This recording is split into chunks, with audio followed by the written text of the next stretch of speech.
Okay, so I know this is a long story, but I just think it's important. I think this, if it can help one person out there, then it was all worth it. But I know I'm kind of powering through these videos and I'm getting a little tired talking about it. But the reason I want to just finish telling this whole saga is because a whole new chapter is getting ready to start in a few days. And so, once that new chapter hits, like, I'm not going to be telling this story again. So I didn't let me just get it out now, it's because it really all just came to a close literally today. So, like, the new chapter is starting tomorrow. So I'm hoping I can just power through a few more videos. So anyway, my earth angel, the Kiwi people of New Zealand. That's what they call New Zealanders, Kiwis. So cute. So, and what's funny is one summer, my best friend and I, she was out in California and she was just like, she was my roommate for the summer. And we started watching America's Next Top Model New Zealand. And I don't even know how we started watching this. It was so random. But we just like fell in love with their accents. And we started talking in New Zealand accents like the first summer we were in California. It was like so bizarre. And our roommate, her cousin, he was looking at us like we were crazy. We'd be like, it's the Beast Eva. Anyway. It was so funny. So, at least to us.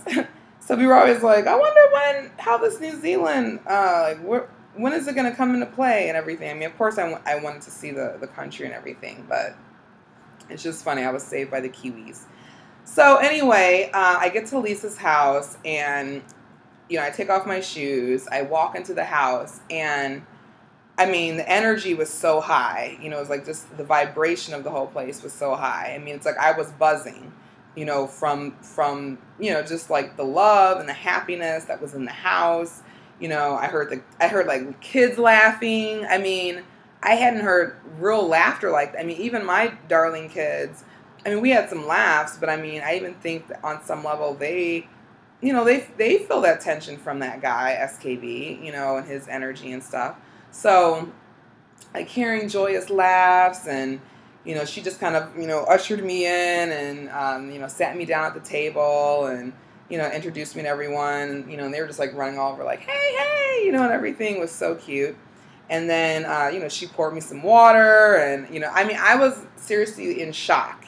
It's like, I knew the situation had gone left. I mean, really since, it was going left literally when I was in the taxi on the way from the airport.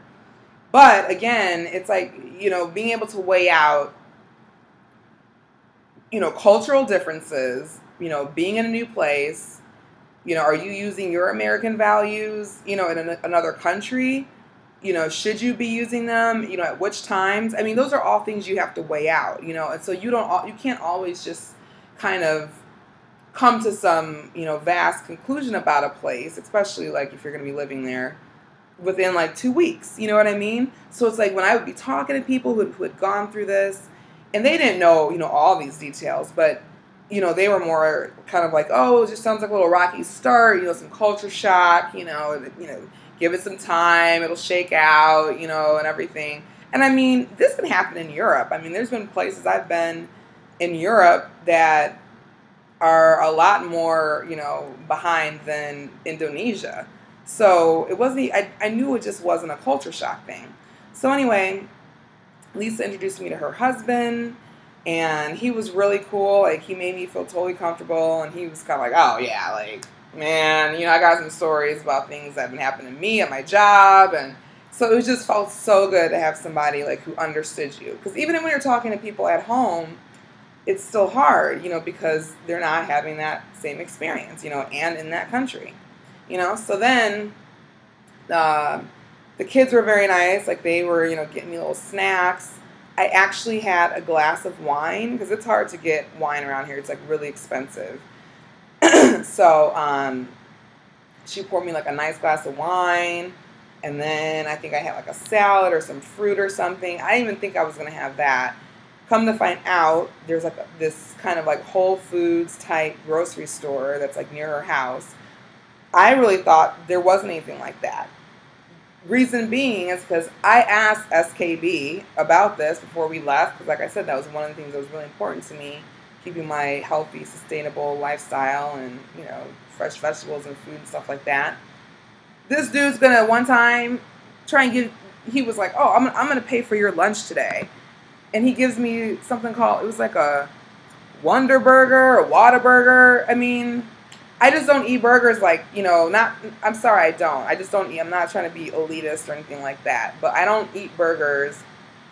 I really don't eat burgers. And I don't eat burgers from like a, I don't know, like a Jack in the Box. No offense, people who eat there, but I'm just saying that's just not part of, you know, my diet and everything. And then one time this dude was trying to give me a sugar sandwich. What? I feel like that's something that maybe like my grandfather, who was like from the 1800s, or, you know, born in like 1902, when they didn't have any food, that they used to make sugar sandwiches or something. What? Like literally this dude had a sandwich with some sugar on it and was like, oh, do you want, I mean, like for lunch, you can have it. Again, this guy lived in Northern California for a year. Northern California has the best produce in the country, okay? Marin County is the county, I think all of their farms are organic farms. So any of your organic stuff that you're seeing a lot of times at Whole Foods or Trader Joe's or Jewel or wherever, you know, you go shopping, 9 times out of 10, it's coming from Marin County, okay? California's temperature is moderate, so the crops can thrive there, and, you know, they have excellent farmers, and, I mean, you just get the best produce, you know, very fresh, you know, picked the night before. There's farmers markets every day. This dude grew up, or not grew up, but this guy, SKB, spent a year there. So how are you, and I told you this is what was, like, when you asked me what was important to me, I said where I live, and, you know, internet at home, and my produce. And this dude's offering me a sugar sandwich for lunch. Dude, get out of here with that. I mean, like, what? Who are you trying to fool with this, all of this? You know what I mean? Like, he tried, but So anyway, I'm like eating, and I'm like telling them what's been happening, and like that's, like I said, like that's when everything was clicking. Like, this dude is abusive. Like, he's controlling. He was trying to isolate you. He's trying to, like, you know, keep you away, you know, from other people, keeping you from having another life. You know, like trying to just take up all your time. You know, because he knew, like I'm very unique here. There's not a lot of African Americans here. I posted like on Facebook the other day, you know, people have thought that I was from Brazil, Cuba, Jamaica, Africa, Trinidad, Papua, which is in like Cook Islands, like in the Pacific, Papua New Guinea, which is, you know, near New Zealand and Australia and everything. Like, it's been so random. Like, people rarely think, you know, that I'm African American. And then it's like when they do, it's like, oh, wow. And it's like extra, you know, curiosity and interest and everything. He also knows, like, I'm very educated. He knows I worked for freaking President Obama, you know, between 2008 and 2010. He knows, you know, I teach yoga, you know, and I've had all these other like work experiences in international business, and I've had experience in international business in Asia and like in China, and, you know, mediation, conflict resolution. So he knew, I mean, I knew, but, you know, I was just coming to have an experience, to teach, and to have a chance to write and explore and practice yoga.